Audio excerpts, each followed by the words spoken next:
Hello friends, this is Pratiksha Garud working as a assistant professor in MVP Samaj Nasik.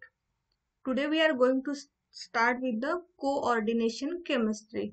So what do you mean by coordination chemistry?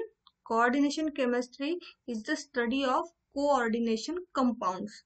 So this structure shows the coordination compounds. Coordination compounds means these are the compounds in which at the center we are having one metal, and that metal is surrounded by a number of coordinating groups, and due to the coordination between these groups and the metal we are getting the formation of the compounds which are known as the coordination compounds, and study of these types of coordination compounds is known as the coordination chemistry. Okay, so at the SYBSc level, the second chapter, chapter 2, is the introduction to coordination compounds. And in this chapter, we have to study these points. So these are the points that we have to study in the introduction to coordination compounds at the SYBSc level. Okay. Whereas at the TYBSc level, the chapter 2, we are having two chapters. The first chapter that we have already covered, that is the molecular orbital theory, and the second chapter is the coordination chemistry. The coordination chemistry is further subdivided into 7 sub-chapters. Okay, and out of these 7 sub-chapters, we are having the first sub-chapter is the introduction to coordination chemistry. Okay, so in this introduction to coordination chemistry, these are the various points that we have to study, right? So let's start with the coordination chemistry or the coordination compounds. So first point is the introduction of the coordination chemistry, or we can say the coordination compounds. So first of all, we are having the coordination compounds. So what do you mean by coordination compounds? The coordination compounds, they are also known as the metal complexes. Okay, coordination compounds and the metal complexes, they are one and the same. Or we can say that the coordination compounds, these are the compounds which contains the coordinate bond. Coordinate bond, which is also known as a dative bond, right? Thirdly, we can say regarding the coordination compound is that coordination compounds are the compounds in which a central metal atom or the ion is surrounded by a number of coordinating groups, which are also known as the Lewis bases, or they are also known as the ligands. Further, we can say regarding the coordination compounds is that the study of the coordination compounds is known as the coordination chemistry. And then coordination compounds, they are preferably formed by the metals from the D block of the periodic tables. Or we can say the D block of metals from the D block of the periodic table forms the coordination compounds. Then the examples of the coordination compounds are, the first example is the alizarin dye that was first used in the India, and the second is the Prussian blue, that is K3FeCN6. So this is regarding the introduction of the coordination compounds. So let's move on. We have to study the complex compounds. So what are the complex compounds? When stoichiometric means a calculated amount of 2 or more stable compounds are mixed together. Several types of molecular or addition inorganic compounds are formed. They are known as the complex compound. Okay. So based upon this, there are two types of the complex compound. The first type is known as the double salt, and the second is known as the complex salt, or which is also known as the coordination compounds, right? So let us study these two one by one. Let's start with the first one. First one is the double salt. So what do you mean by double salt? So when two salts, they are mixed in a water, what we are getting? We are getting the aqueous solution, and that aqueous solution is evaporated. After evaporation, we are getting the crystals, and that crystals, they are known as the double salts, right? So we can say that when salts of differently saturated molecules are dissolved in water in equivalent proportion and solution thus obtained, when evaporated, a double salt crystallize out. Okay, so this is regarding the double salt. Now let us see the example of the double salt. So when we are having the potassium sulfate, that is the K2SO4 is mixed with the aluminium sulfate, Al2SO4. K2SO4 is one salt and Al2SO4 thrice is the another salt. So these two salts, they are mixed together in equivalent proportion and the resulting solution is evaporated and the double salt, which is known as K2SO4 Al2SO4 thrice 24H2O. This is the double salt and the name of the double salt is potash alum. So what is this potash alum? So this is the structure, or we can say these are the crystals of the potash alum. And this potash alum we are using in day-to-day life for the purification of the water. Okay. Then the second example of the double salt is when ferrous sulfate, that is FeSO4, and the ammonium sulfate, that is NH4 twice SO4 are mixed together in equivalent quantities. They produce a double salt, that is FeSO4 NH4 twice SO4 6H2O, and that is known as the Mohr salt. And the name of this double salt is ferrous ammonium sulfates. So let's see the picture of this. Okay, so we are having this ferrous sulfate, which is green in color, and we are using this in practical, ferrous sulfate FeSO4, right? And then we are having the ammonium sulfate, which is white in color. So these two salts, they are dissolved in water.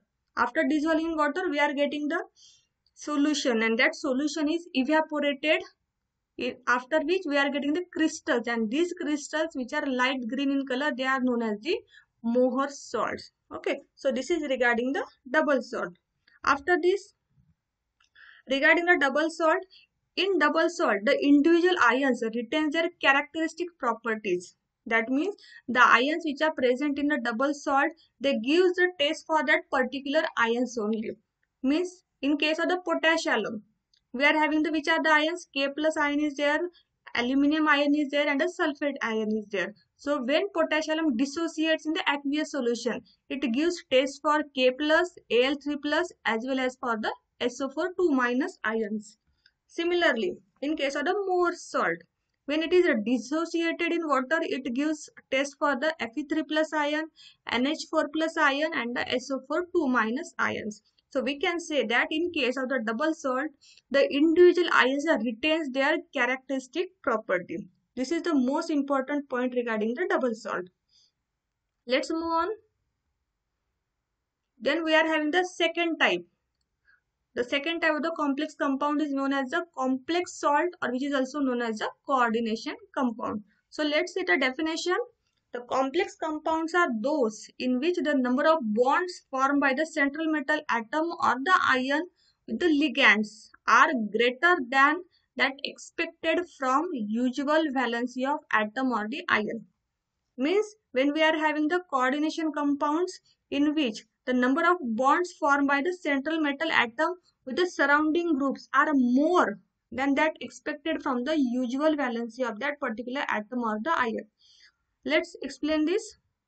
Its example is CONH36Cl3, and it is a name as hexaamine cobalt plus 3 chloride. So let's see the structure of this. We are having the structure of this CONH36Cl3, or instead of this Cl3 we just put a charge plus 3. Okay, so at the center we are having the central metal atom, that is the cobalt, and it is surrounded by the 6 coordinating groups, which are the 6 NH3 groups, and there is a bond formation between the central metal and the corresponding coordinating groups. Now if you see the charge on the complex is plus 3, that's why the charge on the CO cobalt will be also plus 3. So we can say that the valency of cobalt is only 3, but the actual bonds formed by the cobalt with the surrounding groups are 6. So we can say that there are more number of bonds formed by the central metal atom or the ion with the ligands than expected from the usual valency, right? So here we can say that the usual valency of CO3 plus ion is 3, right? But the number of bonds formed are 6, and hence such type of compounds, they are known as the coordination compounds, or they are known as the complex salt. Now further we can say that in case of the complex compounds, the metal ion may form either cationic species, that means a positively charged species, or they form the anionic species, means the negatively charged species, both cationic and the anionic species, and the fourth one is the neutral species. So these are the four type of species which are formed by the complex compounds. So let's see their examples. The example of the cationic species is complex cation, that is PtNH3 2+, as it is having a plus charge, therefore it is called as a cationic species. Example of the anionic species is the complex anion PtCl4 2-, it is having the 2- charge, therefore it is called as the anionic species. Next one is the both cationic and the anionic species, means its example is the complex cation and the anion, which is PtNH3 2+, PtCl4 2-. Now this example consists of both positive as well as a negative charge. That's why it is complex cation and the anion. And the last type, that is the fourth one, is the neutral species, which is PtNH3 twice Cl2. Now if we see this complex, it is having the no charge, or we can say it is having the zero charge. Therefore it is called as the neutral species. Okay. So these are the four types of the complex compounds. So here we can say that here constituent ions or the molecules lose their identity when they are forms of complex salts. This is just opposite to double salt. In double salt, what we have seen, the complex ions or the constituent ions retain their characteristics properties, whereas in case of the complex compounds, the constituent ions or the molecules lose their identity when they are forming the complex salts. This is the major difference between the double salt and the complex salt. So based upon this, let's see the comparison between the double salt and the complex salt. So at one side we are having double salt, another side the complex salt. Now these double salt we are seeing, they exist only in a crystalline state, only crystals are formed, whereas complex salts, they exist both in crystalline and the solution state. In case of the double salt, all the constituent ions can be detected, right? Whereas in case of the complex salt, all constituent ions cannot be detected. In case of the double salt, the individual components do not lose their identity in solution, whereas the individual components lose their identity in solution for the complex salts. In case of the double salt, there is an absence of complex ion, whereas in case of the complex salt, there is a presence of complex ion. The examples of the double salt are kernelite, that is KCl MgCl2 6H2O. Second example is the potash alum, and third example potash alum, that means the K2SO4 Al2SO4 thrice 24H2O. And for the complex salt, the example is K4FeCN6 CuNH3 and third example is the NiNH3 Cl2. So this is the difference, or we can say the comparison between the double salt and the complex salt. So thank you. This is just the introduction of the coordination chemistry. In the next video, we will study the different points of the coordination compounds. Thank you.